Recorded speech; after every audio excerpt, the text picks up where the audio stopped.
అధ్యక్ష శ్రీధర్ బాబు గారు మాట్లాడుతూ ఇండస్ట్రియల్ హెల్త్ క్లినిక్ గురించి మాట్లాడినారు. అధ్యక్ష జనరల్గా బస్తీ దవాఖానాలు పెట్టుకున్నాం అధ్యక్ష, రాష్ట్రంలో బ్రహ్మాండంగా నడుస్తున్నాయి, బ్రహ్మాండంగా లక్షలాది మంది పేదలకు లాభం జరుగుతూ ఉన్నది. బస్తీ దవాఖానాలు ఉంటాయి, సుస్థి చేసే దవాఖానాలు ప్రజలకు ఉంటాయి, మానవులకు ఉంటాయి. కానీ మొట్టమొదటి ప్రభుత్వం అధ్యక్ష భారతదేశంలో పరిశ్రమలు సుస్థి అయితే వాటికి కూడా వైద్యం చేయాలన్న ఉద్దేశంతో ఇండస్ట్రియల్ హెల్త్ క్లినిక్ అనే ఆలోచన చేసిన మొట్టమొదటి ముఖ్యమంత్రి కేసీఆర్ గారు అధ్యక్ష. ఆయన నాయకత్వంలో ఇండస్ట్రియల్ హెల్త్ క్లినిక్ పెట్టుకొని ఇప్పటి వరకు మేము కష్టపడతా ఉన్నాం, ప్రయత్నం చేస్తూ ఉన్నాం. 249 యూనిట్లకు ఫైనాన్షియల్ సపోర్ట్ ఇచ్చినాం. 455 సంస్థలకు కన్సల్టెన్సీ ఇచ్చినాం. 466 సంస్థలకు డయాగ్నోస్టిక్ స్టడీ హెల్ప్ చేసినాం.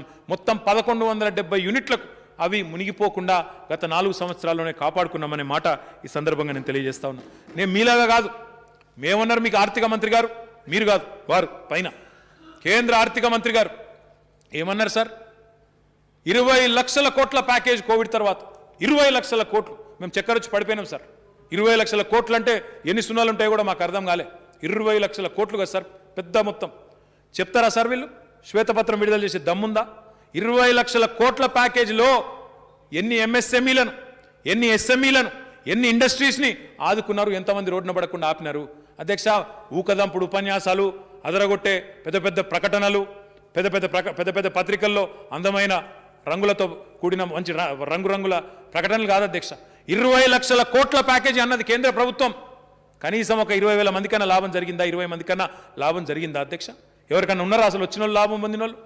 ఎంత దుర్మార్గం అంటే అధ్యక్ష, వాళ్ళ ప్రధానమంత్రి గారేమో ఆ భాయియో సభీ లోగ్ జన్ ధన్ ఖాతా ఖోలో మే ధన్ 15 లాఖ్ దేతో అన్నాడు. ఎక్కడ పోయిందో తెలియదు అధ్యక్ష. మళ్ళీ పెద్ద నోట్లు రద్దు చేసిండు, మొత్తం రద్దు చేసిండు. ఏందయ్యా అంటే నల్లధనం తెస్తా అన్నాడు, ఇప్పుడు తెల్ల ముఖం వేసిండు. వీళ్ళేమో 20 లక్షల కోట్ల ప్యాకేజ్ అంటారు అధ్యక్ష. 20 లక్షల కోట్లు కాదు కదా, 20 కోట్లు కూడా వచ్చిన దాఖలాలు అయితే లేవు అధ్యక్ష. దమ్ముంటే వాస్తవం నేను చెప్పింది తప్పైతే ఒక శ్వేతపత్రం ప్రచురించమనండి. నిజంగా కేంద్ర ప్రభుత్వానికి చిత్తశుద్ధి ఉంటే శ్వేతపత్రం ప్రచురించమనండి. నేను పరిశ్రమల మంత్రిగా ఉన్నా, నేను చెప్తా ఉన్న బాధ్యతగా. ఏమీ జరగలేదు, మాటలు, ఊకదంపుడు ఉపన్యాసాలు, పెద్ద పెద్ద బిల్డప్లు తప్ప ఏమీ లేదు. సబ్కా వికాస్ సబ్ కుచ్ బక్వాస్, సబ్కా సత్యనాశ్ అది వాస్తవం.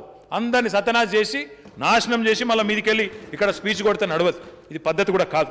దయచేసి మిత్రులు నేను అడుగుతా ఉన్నా, మీరు కురిపించే ప్రేమ పైన కురిపించండి, మీరు అక్కడ నిలదీయండి, అక్కడ అడగండి, మీ పార్టీలో పోరాడండి. మీకున్న ఎంపీలు వెన్నుముక లేనోళ్ళు పసుపు బోర్డు తెస్తా అని ఒక ఆయన వచ్చిందా? పసుపు బోర్డు 5 రోజులు తెస్తా పసుపు బోర్డు, లేకపోతే రాజీనామా పెడతాడు. ఏడున్నాడు? ఉన్నాడా? ఎక్కడుందండి? ఒక్క విద్యాసంస్థ రాదు. పిల్లల మీద మీరు మాట్లాడతారు, పిల్లలకు నైపుణ్య శిక్షణ ఇవ్వాలి, మనోళ్ళు మంచిగా ఉండాలి పిల్లలు. కరెక్టే, మేము కాదంటున్నామా? మరి ఒక విద్యాసంస్థ దేంటి? మీ హుజురాబాద్కి దేంటి మెడికల్ కాలేజ్ మేము వద్దంటున్నామా? మీరు మొన్నటిదాకా వైద్య ఆరోగ్య శాఖ మంత్రి 157 మెడికల్ కాలేజీలు ఇస్తే తెలంగాణకు ఒక్కటి మనకి ఇయ్యపోతుంది అన్యాయం అనిపించలేదా మీకు? 157 నర్సింగ్ కాలేజీలు ఇస్తే ఒక్కటి మనకి ఇయ్యపోతే మీకేం చీమ కొట్టినట్టు అయితే లేదా? ఒక్క ఐఐటి ఇయ్యరు, ఐఐఎం ఇయ్యరు, ఒక్క ఎన్ఐడి ఇయ్యరు, ఒక్క నవోదయ పాఠశాల ఇయ్యరు, ఒక్క ఐసర్ ఇయ్యరు, ఒక్క విద్యాసంస్థ ఇయ్యరు. మీరు ఇక్కడ నిలబడి విద్యార్థుల గురించి అందంగా మాట్లాడితే ఎట్లా రాజేంద్రన్న? దానికి అర్థం ఉన్నదా? మీరు చేయాల్సిన పని చేయకుండా మీరు ఇక్కడ మా మీద మాట్లాడితే నాకు అర్థం కాదు. దయచేసి నేను కోరుతా ఉన్న మిత్రుల్ని, ఇది మంచిది కాదు.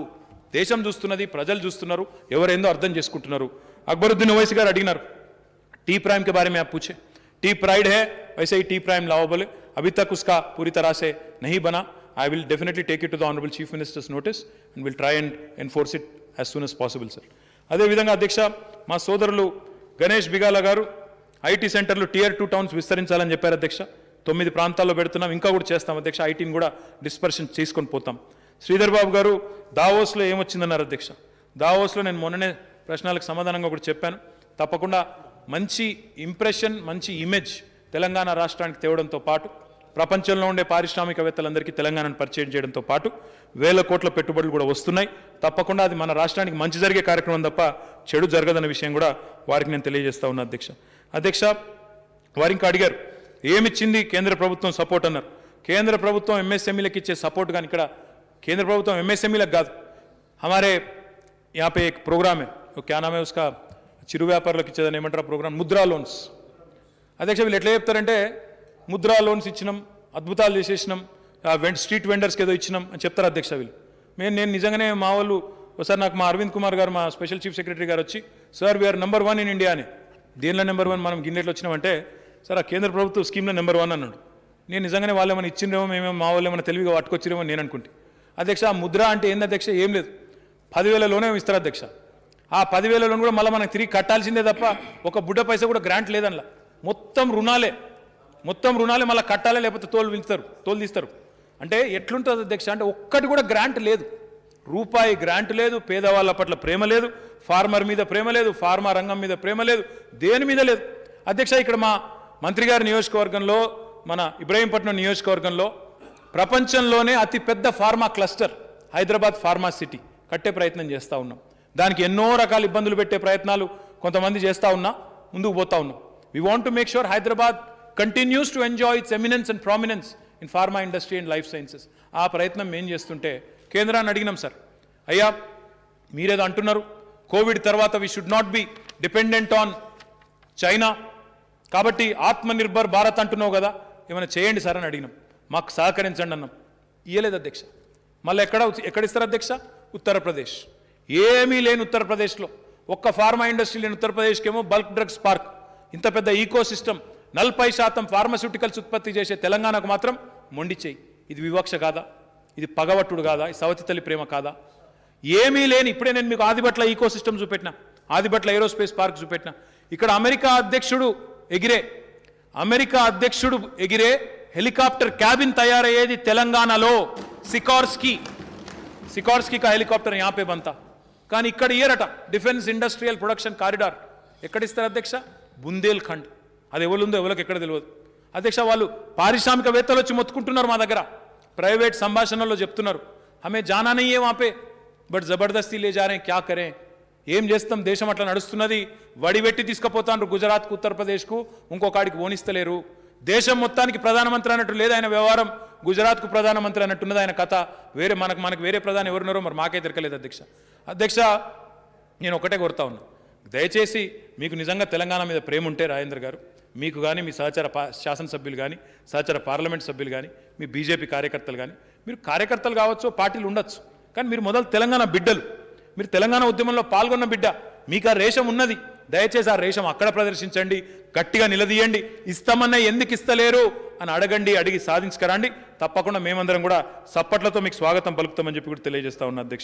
అధ్యక్ష ఇన్క్యుబేషన్ సెంటర్లు పెట్టాలి ఐటీ టవర్లలో అని మా శ్రీధర్ బాబు అని అన్నాడు we are already doing it sir we are doing it in Khammam Karimnagar Warangal we are not only doing incubation T Hub యొక్క రీజనల్ సెంటర్ మాత్రమే కాకుండా టాస్క్ సెంటర్లు కూడా పెడతా ఉన్నాం పిల్లలకి స్థానికంగానే శిక్షణ ఇచ్చే కార్యక్రమం కూడా చేస్తూ ఉన్నాం అధ్యక్ష మా అక్బర్ గారు కూడా అడిగినారు టీ హబ్ वी हब యొక్క సెంటర్ పెట్టాలన్నారు మలక్పేట్కి जो टावर है उसी में we will incorporate V Hub and T Hub there also so that we actually can ensure the youth of south zone also are helped అది కాకుండా అధ్యక్ష ఎస్సీ ఎస్టీలకు సంబంధించి కూడా ఇన్సెంటివ్స్ అడిగారు నా దగ్గర వివరాలు ఉన్నాయి అధ్యక్ష నేను కావాలంటే వారికి తప్పకుండా ఇస్తాను అధ్యక్ష మిత్రులు శ్రీధర్ బాబు గారు హెల్త్ కార్డు లేవో నిమ్స్లో తప్ప ఎక్కడా కూడా చెల్లుబాటు కావడం లేదన్నారు తప్ప అధ్యక్ష సత్యదూరం అధ్యక్ష ఈరోజు ప్రభుత్వ ఉద్యోగులతో సమానంగా జర్నలిస్టులకు వైద్య సదుపాయాలు చికిత్సలు అందిస్తూ ఉన్నాం తప్పకుండా వారికి కూడా ఆ విషయంలో వారు సమాచార లోపం ఉన్నట్టుంది సవరించుకోవాలి